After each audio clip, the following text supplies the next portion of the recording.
Not that I don't like music, I just don't like the music industry now, or how it works, or the so-called underground that doesn't really exist. So I don't really like to be involved in it in any way. It's almost like when you finish work and you don't want to speak to the people in the office after you clock out. It's kind of how I feel about music. So you don't want to talk to fans? Well, I don't really have, well, yeah, I don't really.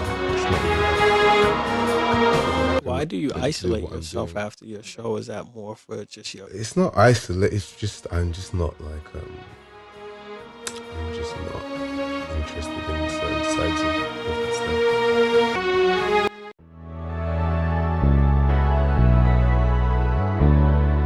So Dean Blunt is an anti-artist. He's an enigma of the music world. He doesn't do a lot of interviews, and even during some of the interviews, he flat out lies. Dean Blunt doesn't even have any social medias. Dean Blunt, even through secrecy, has collaborated with people like A$AP Rocky and Future. Today I'm going to go into who is Dean Blunt. Dean Blunt's upcoming. Dean Blunt started out in a band called Hype Williams between 2007 and 2012 with Inga Copeland. The music they made has several influences of different genres, ranging from R&B samples from well-known artists like Sade to hip-hop, rock, and lo-fi.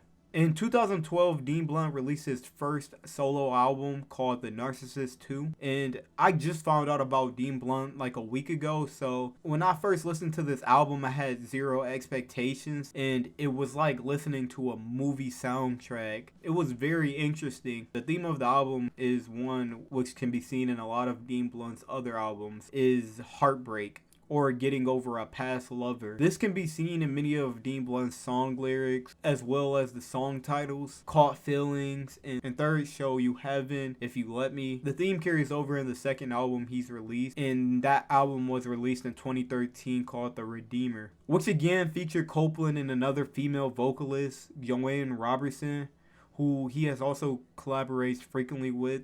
And keep that name in the back of your head. The album had a couple songs that were just dark. The song Brutal is just like the title. Imperial Gold with Joanne Robertson, her vocals were so good.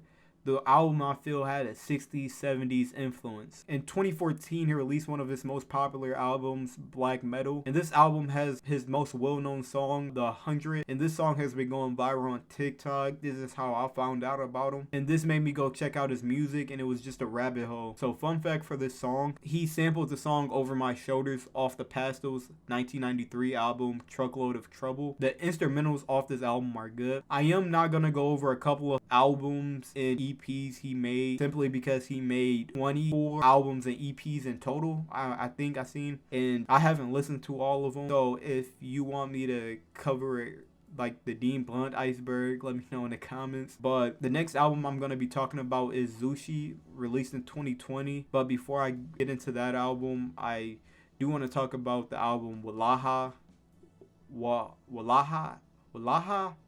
something like that. I listened to this album, and I think it's a collab album between Joanne Robertson and Dean Blunt. But this album is one of my favorites from Dean Blunt. It took me 2 listens to get a feel of the album, and my favorite song from this album is Fuckboy Anthem. But Zushi, which again features Joanne Robertson on many of the tracks, along with some more well-known artists making an appearance, such as A$AP Rocky, Jonathan Lynn-Dower 96, aka Young Lean, and Future, Sauce Walker, and also French Montana. A$AP Rocky has appeared on Blunt's earlier album Soul on Fire, released in 2018. And Blunt worked extensively on A$AP Rocky's album Testin', which also released in 2018. And Blunt, he helped produce Guns and Butter and Purity off that album. Not many song titles on the album besides it just being labeled numbers. And what I noticed in Dean Blunt's older work, the song could range from 30 seconds to 15 minutes. But now, off this album, is 2 minutes max. I recognize the sample in the song 19 off the album with A$AP Rocky and Sauce Walker. It was the Moesha theme song. When I was listening, I was like, wait a minute, I know this sample from somewhere. I think this album was good. I think that the songs were just straight to the point, and I really like that. The song 9 is going viral on TikTok also. But what's crazy is nobody talked about the Future feature. When I was doing research, the only thing I could find out was that A$AP Rocky and Young Lean was on the album. Nobody mentioned Future, which is crazy to me. And another thing that's crazy to me, Dean Blunt can make a 17-second song of just rain noise, and then the next song would just be just a beautiful slow song. The next album I'm going to be talking about is Black Metal 2. It's a different sound than the first one with more Dean vocals. It's an album with 10 songs. The last song off it, The Rot, is my favorite song off the album. And after Black Metal 2, Dean Blunt has been releasing more music that I've seen. So to conclude the video, aside from the music, Dean Blunt is a mysterious person and is an enigma.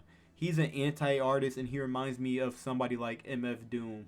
He doesn't announce his shows till last minute, mostly, and at his shows, you don't know what you're gonna get.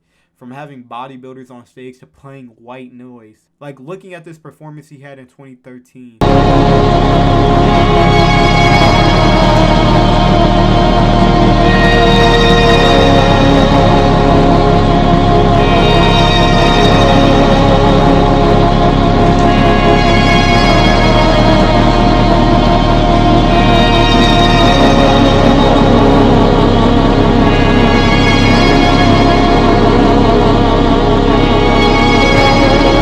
A fan who was there said, I was at this concert. It was indeed intense, dark, brooding. It felt unpredictable. Waiting an hour in the room, well lit upstairs, gallery expecting that the concert would be held there, only to be marshaled down to this dingy spare basement at the last minute. The bit where the bass was raised to eardrum rattling levels felt genuinely menacing. But I say Dean delivered, leaving newcomers like me with more questions than answers. When he won an award in 2013, he sent his bodyguard to retrieve it. Nobody knows who that person actually is, though. It could be his bodyguard, it couldn't. And he allegedly made up a fake identity for his manager. And he had an art show where he just put out stock photo images. That just shows he's an anti-artist. And I'm not saying that the anti-artist is a good or bad thing.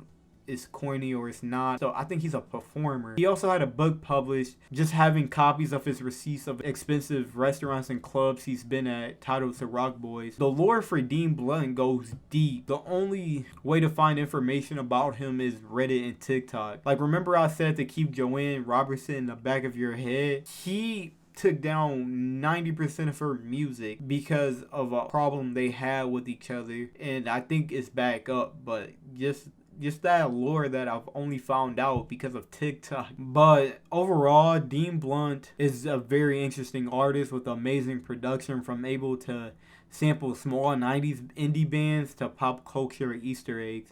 Dean Blunt has made his own sound from all his influences. Let me know what your favorite Dean Blunt song is, or if you found his story interesting.